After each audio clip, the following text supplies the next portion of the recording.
성경은 죄의 근원을 욕심이라고 진단합니다. 우리가 잘 아는 대로 야고보서 1장 5절에 보면 욕심이 잉태한 즉 죄를 낳고 죄가 장성한 즉 사망을 낳느니라 그랬습니다. 여러분, 욕심이 뭘까요? 욕심은 내 것이 아닌 것, 하나님께서 내게 허락하지 않으신 것에 집착을 가지고 가지려고 하는 것이 바로 욕심입니다.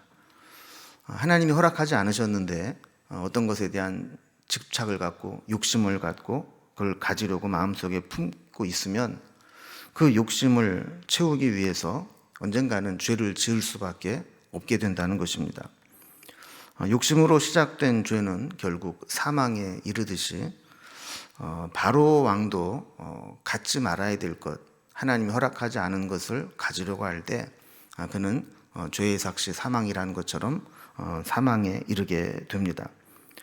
하나님은 이스라엘 백성들을 내 소유다, 내 백성이고 내 장자다 이렇게 말씀을 하셨거든요. 그러니까 하나님께서 내 백성이다, 내 장자다라고 여기는 이스라엘 백성들을 노예로 삼고 내어주지 않으려고 할 때 그 바로의 욕심은 결국 그가 가장 사랑하는 아들 장자를 잃고 애굽에서도 모든 장자를 한순간에 잃는 하나님의 진노를 불러오게 되었습니다. 사실 애굽의 바로는 이스라엘 백성들을 불법적으로 강제로 노예로 삼아버린 겁니다. 그럼 보통 노예가 아닌 자들이 노예가 될 때는 크게 두 가지 원인으로 노예가 됩니다. 첫 번째는 전쟁에서 패해서 전쟁 포로로 끌려가게 되면 한순간에 노예가 되는 거죠. 지금 내가 아무리 부귀영화를 누리고 있어도 전쟁에서 패하고 포로로 끌려가면 그냥 한순간에 노예로 전락해버리고 마는 겁니다. 또 하나의 경우는 빚을 많이 졌는데 빚을 도저히 갚을 수가 없어요. 그렇게 되면 자기 몸을 노예로 팔아서 그 몸값을 대신하게 되면서 노예가 되는 것이죠. 그런데 이스라엘 백성들이 어느 순간 보니까 바로 왕의 노예가 되었는데 이 노예가 될 만한 상황이 아니에요. 전쟁에서 패한 것도 아니고 빚쟁이들에게 자기 몸을 판 것도 아니고 오히려 이스라엘 백성들은 전 세계의 기근이 임할 때 다 굶어 죽게 될 상황에서 요셉이 애굽을 구해주고 오히려 바로의 왕권을 강화시켜 주면서 이 애굽을 부강하게 만든 애굽의 입장에서 보면은 1등 공신입니다. 그 공을 세운 신하의 가족들이 이주를 해오게 된 것이고 이것은 바로 왕도 또 애굽의 국민들도 다 동의하고 원하는 대로 온 것이었거든요. 그런데 세월이 흐르면서 이스라엘 백성들의 숫자가 많아지게 되자 애굽은 이 이스라엘을 잠재적 위험 세력으로 규정하고 탄압을 하게 됩니다. 그러다가 아예 그냥 노예로 삼아버리고 그들의 노동력을 착취하게 이른 것이죠. 아무리 탄압을 해도 힘이 약해지지 않게 되자 바로는 산파들에게 명령을 내립니다. 사내 아이가 태어나면 죽이라. 근데도 이 아이들이 잘 살아남는 겁니다.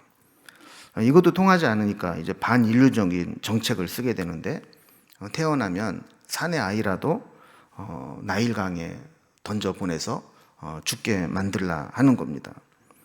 그러니까 노예로 삼아서는 안 될 자들인데 어느 순간부터 자기네들이 노예로 삼아버렸고 억류시키고 노예로 부리다 보니까 원래 자기네들은 주인이고 이스라엘 백성들은 노예인 것처럼 착각을 하게 되는 상황에 이르게 된 것이죠. 그러던 어느 날 하나님이 모세와 아론을 보내셔서 내 백성을 내놔라 이렇게 말씀을 하십니다. 이스라엘 백성은 하나님의 백성이고 이제 주인이신 하나님께서 그들을 데리고 나가시겠다는 겁니다. 여러분, 이렇게 되면 그동안이라도 억지로 강제로 억류시켰던 자라면 어떻게 해야 됩니까?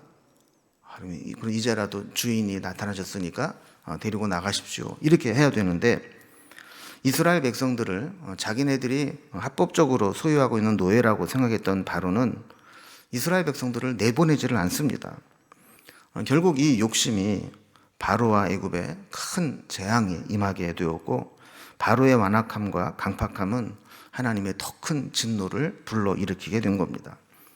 그래서 이제 오늘 새벽까지 살펴본 이 출애굽기의 말씀들은 사실 애굽에 내린 9가지 재앙들인데, 이 재앙들은 한마디로 말하면 하나님께서 이스라엘 백성들을 건져내기 위한, 해방시키기 위한 하나님의 손길이었던 겁니다. 이제 9가지 재앙이 끝나고 한 가지 재앙, 마지막 재앙이 더 남아있다고 말씀하는 것이죠. 오늘은 그 마지막 재앙에 대해서 살펴보게 될 텐데, 오늘 본문의 이 구조를 좀 살펴보면 먼저 첫 번째 1절에서 3절까지는 모세에게 마지막 재앙을 준비시키는 하나님이 나오게 됩니다. 내가 한 가지 재앙이 더 남았다. 이 재앙으로 이스라엘 백성들은 나오게 될 것이다 하는 겁니다. 자, 두 번째로 4절에서 8절까지 보면 모세를 바로에게 보내어서 마지막 재앙을 통보하도록 명령하십니다. 이게 마지막 재앙이다. 이 재앙을 거부하면 모든 장자는 죽을 것이다. 이걸 하나님 말씀을 통보하라는 거예요. 자, 그러면서 마지막 9절에서 10절까지는 이 10가지 재앙이 결국 임하게 되는 이유는 하나님께서 그들을 강팍하게 만들므로 인해서 하나님이 이 재앙을 통해 하나님이 하나님 되심을 드러내게 하기 위함이다. 이거를 보여주고 있다라는 겁니다. 자, 이제 이 내용을 조금 자세히 살펴보겠습니다. 먼저 첫 번째 이 단락의 주제는 모세에게 이 마지막 10번째 재앙을 준비시키는 장면이 나오게 됩니다. 지금까지 9개의 재앙은 임했지만 바로는 그 9가지 재앙을 받으면서도 이스라엘 백성들을 내보내지 않았습니다. 그러나 하나님은 바로가 더 이상 버티지 못할 마지막 재앙을 준비하셨다라는 겁니다. 이 마지막 재앙은 곧 이스라엘에게는 해방이요 출애굽으로 이어질 것입니다. 그래서 오늘 본문을 잘 보면 이 마지막 재앙은 곧 출애굽을 준비하는 것으로 이어집니다. 왜냐하면 이 마지막 재앙 다음은 없어요. 이제 바로는 항복할 것이고 바로 출애굽하게 될 것이기 때문에 이 마지막 재앙을 선언하시면서 출애굽을 준비해라, 나갈 것을 준비해라, 이렇게 말씀을 하신다는 겁니다. 이렇게 마지막 재앙은 바로에게는 두 손 두 발 다 들고 항복하게 만드는 재앙이 되었지만 이스라엘 백성들에게는 해방을 가져오는 구원 사건이 되었음을 보여줍니다. 오늘 말씀 1절 말씀을 보면 여호와께서 모세에게 이르시기를 내가 이제 한 가지 재앙을 바로와 애굽에 내린 후에야 그가 너희를 여기서 내보내리라. 그가 너희를 내보낼 때에는 여기서 반드시 다 쫓아내리니, 이렇게 말씀을 했어요. 자, 이제 한 가지 재앙을 더 내릴 것인데 이것이 마지막 재앙이 될 것이다 라고 단언하십니다. 바로는 이제 더 이상은 못 버틸다, 내보낼 거다 하면서 반드시 쫓아낼 것이다, 이렇게 말씀을 해요. 전에도 한번 나왔던 부분인데요. 여러분, 쫓아내는 거는 승자가 패자를 쫓아냅니까? 패자가 승자를 쫓아냅니까? 원래는 승자가 패자를 쫓아내는 것이죠. 근데 이 10번째 재앙을 통해서 누가 승자가 돼요? 하나님이 승자가 되시죠. 바로가 패자가 되는 거예요. 그런데 표현상 보면 바로가 이스라엘 백성들을 쫓아낼 것이다, 이렇게 표현을 했다라는 거예요. 이거는 마치 쫓아내듯이 서둘러서 내보내게 될 것이다, 그 정도로 아주 시급하게 내보내게 될 것이다 라는 말씀입니다. 이 마지막 재앙은 이렇게 곧바로 시간의 텀이 없이 바로 출애굽으로 연결될 것이니까 이스라엘 백성들에게도 이제 나갈 준비를 하라고 말씀을 합니다. 그럼 뭘 어떻게 준비를 해야 되느냐? 2절 말씀을 보면 백성에게 말하여 사람들에게 각기 이웃들에게 은금 폐물을 구하게 하라 하시더니 그랬어요. 자, 이제 10번째 재앙이 임하고 나면 이스라엘 백성들은 애굽 이웃들에게 가서 은금 폐물을 달라고 요구를 하라는 거예요. 그럼 이 어떤 면에서 보면 참 잔인한 일입니다. 왜냐하면 지금 애굽에는 10번째 재앙이 뭐예요? 장자의 죽음이잖아요. 다 초상집이에요. 근데 초상집에 가가지고 은금 폐물 내놔라, 그럼 우리가 나갈 거다, 이렇게 얘기를 하라는 겁니다. 그럼 어떻게 보면 분위기상 어울리지 않는 말이지만 하나님은 이스라엘 백성들에게, 이웃들에게 은근 패물을 당당히 요구해서 가지고 나가라, 이렇게 말씀하시는 거예요. 여기에는 크게 두 가지 의미가 있다고 봅니다. 첫 번째는 승전국이 마땅히 얻을 전리품을 획득하는 것이고, 또 한 가지는 그동안 이스라엘 백성들이 불법으로 노예로 삼고 노동력을 착취당했던 것에 대한 당연한 배상을 얻어서 가지고 나가게 했다라는 것이죠. 자, 그러니까 이스라엘 백성들은 사실 노예가 아닌데도 불구하고 노예처럼 엄청난 세월을 노동력을 착취를 당했어요.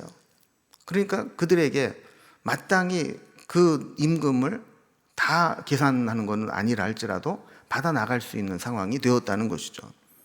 그래서 이 10가지 재앙을 내리신 승자이신 하나님께서 애굽의 백성들에게서 그 은근 패물을 마치 이 전리품처럼 받아서 이스라엘 백성들에게, 그동안 노예로 고생한 백성들에게 은혜의 배상물로 돌려주셨다는 겁니다.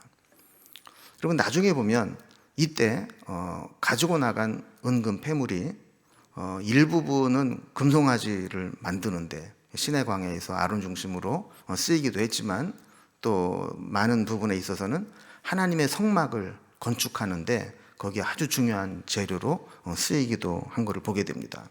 그래서 모세가 성막에 대한 설계도를 받아서 이스라엘 백성들이 우리가 이런 성막을 지어야 된다, 너희가 하나님 앞에 자원해서 드려라 그랬을 때 그들이 차고 넘치도록 더 이상 가져오지 않아도 될 만큼 백성들이 이제 헌물을 하게 되는데, 이게 바로 이때 가지고 나온 물건들입니다. 그럼 하나님께서 이제 백성들에게 이렇게 전해라라고 말씀을 했는데, 그럼 이스라엘 백성들의 입장에서 보면 그렇게 주면 고맙죠. 그런데 사실은 내보내는 바로 왕과 애굽의 입장에서 볼 때 이게 쉽겠느냐 하는 거예요.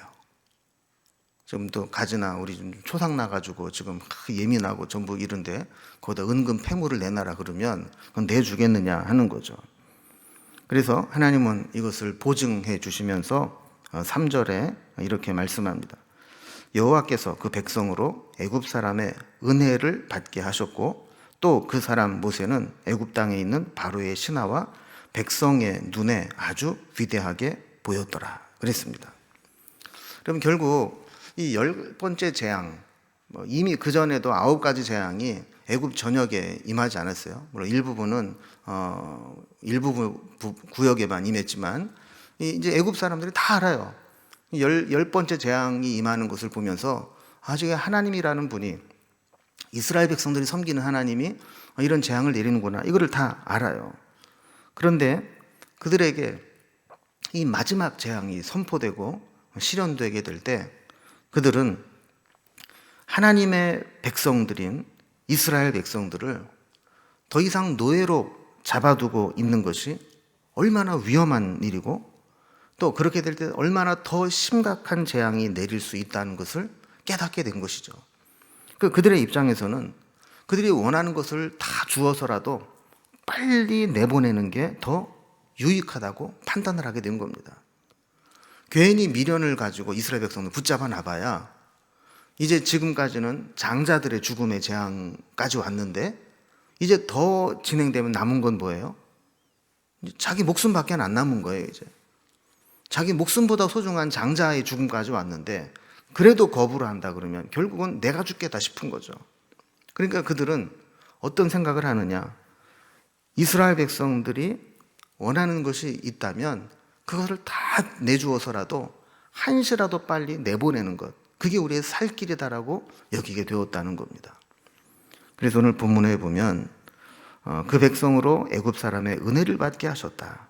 이거는 뭐냐면 그들이 기꺼이 은근 패물을 내주어서라도 나가게 했다라는 것을 의미하는 겁니다.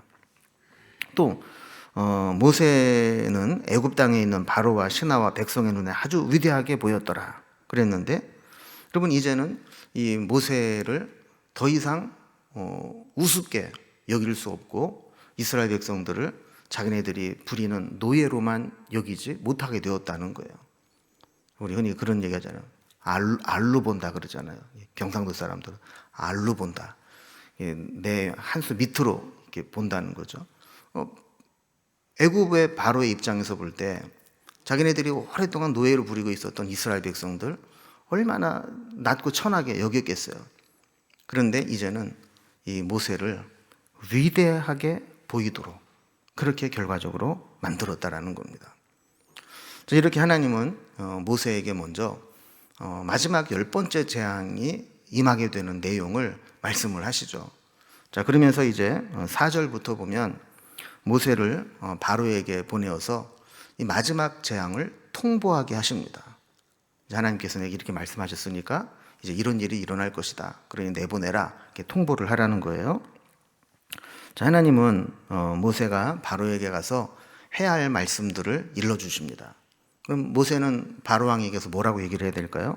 4절에 보면 모세가 바로에게 이르되 여호와께서 이와 같이 말씀하시기를 밤중에 내가 애굽 가운데로 들어가리니 그랬어요. 여러분, 이 구절에서 우리가 얼핏 보고 넘기면 아무것도 아닌 것처럼 무시할 수 있는 말처럼 보이지만 자세히 보면 사실 엄청난 결과를 가져오는 말이 나옵니다. 이게 뭐냐면 내가 애굽 가운데로 들어가리니. 그러면 하나님이 어디에 밖에 계시다 들어가시고 그런 분이겠어요? 어디나 다 계신 분이죠. 그러나 하나님께서 애굽 가운데로 들어가시겠다, 친히 애굽에게 가겠다 하시는 말씀은 하나님이 애굽에 개입하시겠다는 거예요. 하나님이 뭔가 그 일을 직접 이루시겠다라는 겁니다. 그럼 그 결과가 뭡니까? 그 결과는 아주 참혹한 결과를 가져오게 됩니다.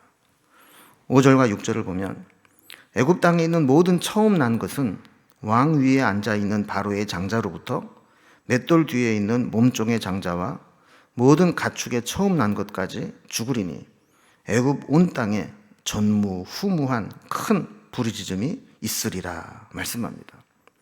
한마디로 말하면 애굽의 초태생, 애굽에서의 장자는 사람이든 가축이든 다 죽게 될 거라는 거예요.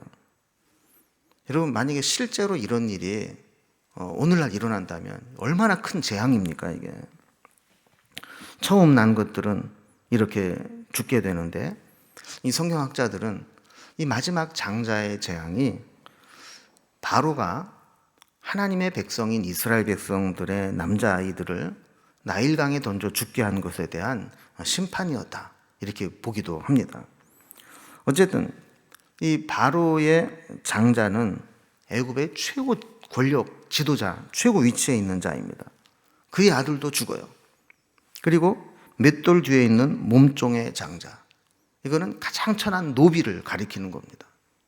그 가장 높은 바로 왕부터 가장 천한 노비에 이르기까지 모든 사람의 장자는 무조건 다 죽는다는 거예요. 여러분, 1부터 10까지 그러면 그 가운데 있는 2부터 8까지는 자동적으로 포함되는 거 아닙니까? 그러니까 가장 높은 바로 왕부터 가장 비천한 노비에 이르기까지는 애굽에 있는 모든 백성들에게 다 해당되는 재앙이라는 겁니다. 뿐만 아니라 모든 가축들에게도 해당된다고 말씀합니다. 결국 애굽 온 땅이 한순간에 전무후무한 곡소리가 들리게 된다라는 거죠. 아마 이 상황을 가만히 생각을 해보면 시차는 있었을 거예요. 그죠? 발견하는 시차는. 그래서 일찍 발견하는 집도 있고 늦게 발견하는 집도 있을 텐데 어느 날 좀 늦게 자는 사람이 야, 왜 안 자냐 하고 들어갔더니 장자가 죽어 있어요. 기겁을 해가지고 막 무슨 일이냐고 이게 막 곡을 하면서 막 부르짖는데 옆집 왜 이렇게 시끄러운 거야? 좀 가봐. 그랬더니 자기 집에도 장자가 죽어 있는 거예요. 이렇게 해가지고 그냥 한순간에 온 애굽의 장자가 죽게 될 때 그 애굽은 이런 장자의 죽음으로 말미암아 그 곡소리가 온 나라를 뒤덮었다라는 겁니다. 자, 그런데 신기한 일이 벌어집니다. 7절을 보면 그러나 이스라엘 자손에게는 사람에게나 짐승에게나 개 한 마리도 그 혀를 움직이지 아니하리니 여호와께서 애굽 사람과 이스라엘 사이를 구별하는 줄을 너희가 알리라 하셨나니 그랬어요. 자, 애굽 사람에게는 사람이든 짐승이든 장자는 다 죽는 재앙이 임했어요. 그런데 이스라엘 사람들의 집에는 사람이든 짐승이든 아무 일이 없었다는 거예요. 개 한 마리도 그 혀를 움직이지 아니한다라는 것은 이 장자의 죽음의 재앙이 그곳에 지나가지 않는다는 거예요. 그리고 보통 이제 개가 이렇게 짖을 때 보면 막 공격성이 있어서 짖는 것 같지만 사실 짐승을 연구하는 사람들에 의하면 개가 짖는 가장 큰 이유는 지도 겁나서 짖는 거래요. 그러니까 개가 혀를 놀린다는 얘기는 실제로 물어뜯지 못한다 할지라도 자기의 두려움을 짖어서라도 표현하는데 이스라엘 백성들에게는 그것도 못하게 한다는 거예요. 이스라엘 백성들에게는 그게 철저하게 그 재앙이 임하지 않게 된다라는 걸 이렇게 표현을 해놓은 겁니다. 자, 그러면서 애굽 사람과 이스라엘 사이를 하나님이 구별하시는 줄을 너희가 알게 될 것이다. 그랬어요. 여러분, 사실 신기한 일이죠.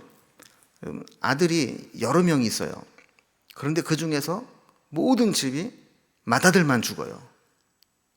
이것도 우연히 일어난 일이 아니겠죠. 그런데 다 죽는데 같은 땅에서 애굽에 속한 집은 다 죽는데 이스라엘에 속한 집은 하나도 안 죽어요. 여러분, 이것은 뭘 얘기하느냐 하면 어쩌다 운에 의해서 이루어지는 게 아니라는 거예요. 우연히 죽다 보니까 뭐 전염병이 돌거나 뭐 불우박이 내리거나 그래서 뭐 우연히 재앙을 맞은 것이 아니라 이렇게 철저한 선별적 재앙은 하나님이 특별한 의도와 목적을 가지고 구별하신 재앙이라는 것을 누구나 알 수 있게끔 이 구별된 재앙이 임하게 된다라는 겁니다. 이 정도 되면 이 바로 왕이 이렇게 말을 들으면 이제 9가지 재앙도 모세가 예고한 대로 다 이루어졌다면 이것도 이루어질 것이 아닌가. 그렇다면 회개하고 이스라엘 백성들을 내보내야 되는데 바로는 이 경고도 무시합니다. 이때 모세는 바로에게 이런 말을 남기고 떠나올 것이라고 말씀합니다. 8절을 보면요. 왕의 이 모든 신하가 내게 내려와 내게 절하며 이르기를 너와 너를 따르는 온 백성은 나가라 한 후에야 내가 나가리라 하고 심히 노하여 바로에게서 나오니라. 여러분, 이게 문장이 아주 복잡하게 돼 있어서 이게 잘 읽어볼수록 이게 무슨 뜻이야 싶은 내용이지만 가만히 보면 이런 내용입니다. 여러분, 장자가 죽는 그 재앙이 애굽 전역에 임해요. 그러면 이 바로의 신하들이 그 자식들도 죽었을까요? 안 죽었을까요? 다 죽었겠죠, 그죠? 그러면 그들이 바로 왕에게 뭐라고 건의를 했겠어요? 이제 더 이상 붙잡고 있는 것은 우리에게 재앙입니다. 내보내십시오. 그랬는데도 불구하고 바로는 고집을 피우고 교만해서 그것들이 뭐라고 안 내보낸다는 거예요.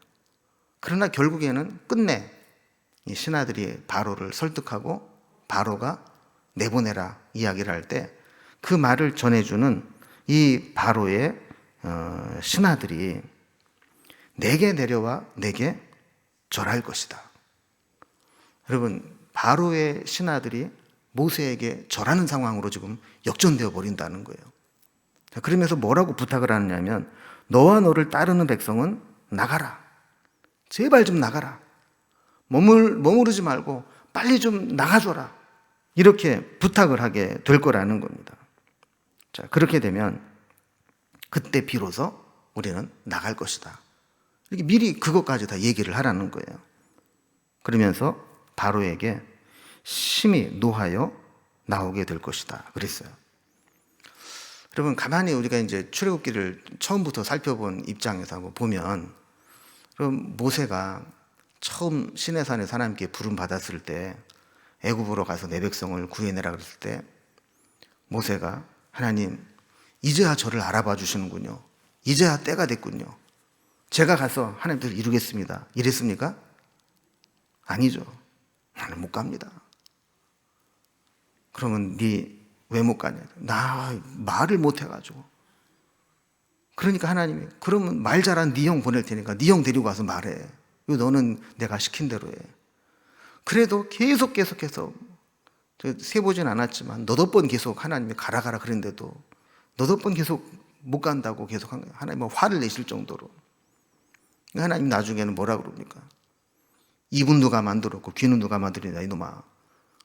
그러면서 막 화를 내셨다 그러잖아요. 근데 사실 그럴 만도 하죠. 왜 그래요? 모세는 트라우마가 있어요.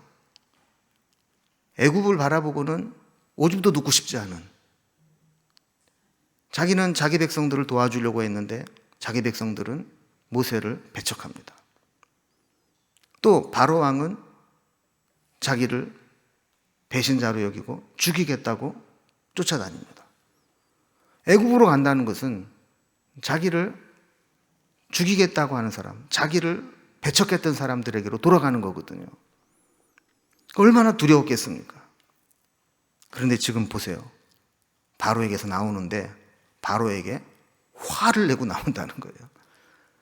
그러니까 하나님의 진노를 모세가 표현하고 나올 정도로 이젠 당당해졌고 하나님의 쓰임받는 자가 되었다라는 것을 보게 됩니다. 자, 그러면서 마지막 9절과 10절을 보면 왜 하나님께서 10가지 재앙을 10가지나 한 번에 해결하지 않으시고 10가지 재앙이나 10번이나 재앙을 내리셔서 이렇게 구원해 내시는가에 대한 이유를 설명합니다. 하나님의 구원 계획은 이렇게 간단하게 쉽게 이루어지지 않았습니다. 하나님은 모세에게 지금까지의 상황을 한 번 더 정리를 해 주시는 거예요.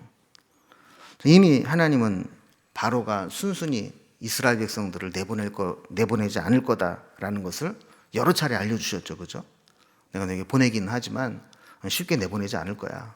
이미 알려주셨어요. 9절 말씀에 이걸 다시 한번 정리를 합니다. 여호와께서 모세에게 이르시기를 바로가 너희의 말을 듣지 아니하리라. 그러므로 내가 애굽 땅에서 나의 기적을 더하리라 하셨고. 그러니까 왜 바로가 모세의 말을 바로바로 듣지 않았느냐? 이것은 하나님께서 그 땅에 하나님의 기적을 더 나타내려고 하기 위함이라는 거예요. 자, 이어서 10절을 보면 모세와 아론이 이 모든 기적을 바로 앞에서 행하였으나 여호와께서 바로의 마음을 완악하게 하셨으므로 그가 이스라엘 자손을 그 나라에서 내보내지 아니하였더라 그랬습니다. 하나님은 항상 선한 자, 순종하는 자들을 통해서만 역사하는 게 아니라 악한 자를 통해서도 역사하시고 불순종한 자를 통해서도 하나님의 뜻을 이루어 나가십니다. 그래서 바로가 첫판에 피재앙이 임했을 때 바로 순종하고 내보냈더라면 하나님의 하나님 되심이 극명하게 드러나지 않아요. 그런데 오히려 바로의 마음을 완악하게 하면서 첫 번째, 두 번째, 세 번째, 네 번째, 다섯 번째, 여섯 번째, 일곱 번째, 여덟 번째, 아홉 번째까지 거절하게 하시고 10번째 재앙을 통해서 선별된 재앙을 통해 거부할 수 없는, 부인할 수 없는 그 하나님의 재앙을, 하나님의 살아계심을, 역사하심을 드러내고 난 후에야 결국 이스라엘 백성들이 나오게 될 것이다 라는 겁니다. 여러분, 어떤 면에서 보면 조금 시간은 지체되고 조금 기다려야 되는 시간은 있었지만 이런 재앙을 통해서 하나님의 하나님 되심을 체험할 수 있다면 그것은 우리에게 큰 영적 자산이 됩니다. 그리고 우리도 돌아보면 나는 뭐 힘든 일이 없었어요. 너무 감사해요. 이런 사람은 하나님의 능력을 정말 체험하기가 힘들죠. 그런데 난 하나님 없었으면 죽었어도 벌써 죽었어요. 하나님이 살려주셨고 하나님이 도와주셨지. 난 그렇지 않았으면 정말 난 죽어도 몇 번 죽었어요. 이런 사람들은 하나님이 어떤 분인지를 분명히 알게 되는, 이게 사실은 지나고 나면 그때 당시에는 얼마나 괴롭고 고통스러운 일입니까? 그러나 지나고 나면 그게 내 신앙의 엄청난 영적 자산이 되는 거예요. 이게 있는 사람은 폭풍이 몰려와도 어떤 어려움에도 흔들리지 않는 하나님에 대한 신앙을 갖게 되는 거거든요. 그럼 기도도 마찬가지 아닙니까? 기도도 나는요 기도하지 않아도 하나님이 알아서 다 해주셨어요. 이런 사람은 물론 이런 사람이 없겠지만 이런 사람은 기도의 능력을 몰라요. 그러나 하나님 앞에 울고 눈물을 흘려가면서 엎드려 기도하고 오늘은 그냥 자야지 했는데도 내가 어떻게 자나, 그리고 기도의 자리가 나오고 이럴 수밖에 없는 사람들, 그래서 하나님의 능력과 역사하심을 체험한 사람들은 그 체험이 그 지나가는 상황 속에서는 참 괴로움의 순간이지만 기도에 엄청난 영적 자산을 얻게 되는 체험이 되고 재산이 되는 겁니다. 이렇게 해서 하나님은 이스라엘 백성들을 구원해 내시게 되고 10번째 재앙을 이제 나타내실 것인데, 오늘 말씀을 이제 정리해 봅니다. 여러분, 바로처럼 내게 아닌데, 하나님이 허락하신 것이 아닌데 하나님이 허락하신 것 이상의 것을 가지려고 욕심을 부리면 안 된다는 겁니다. 여러분, 요즘에 내가 어떤 필요 이상의 하나님이 허락하지 않으신 것, 그것에 어떤 욕심과 집착이 생기진 않는지. 우리도 그런 유혹을 받을 때가 많거든요. 세상 사람들 다 누리고 다 돈 벌고 다 잘 되는데 나는 이게 뭔가, 그러면서 뭔가 나도 저들만큼 살아야 되지 않겠냐, 저들만큼 돈 벌어야 되지 않겠냐, 이런 마음을 갖게 될 때 시험에 들기도 하고 죄에 빠지기도 하는 겁니다.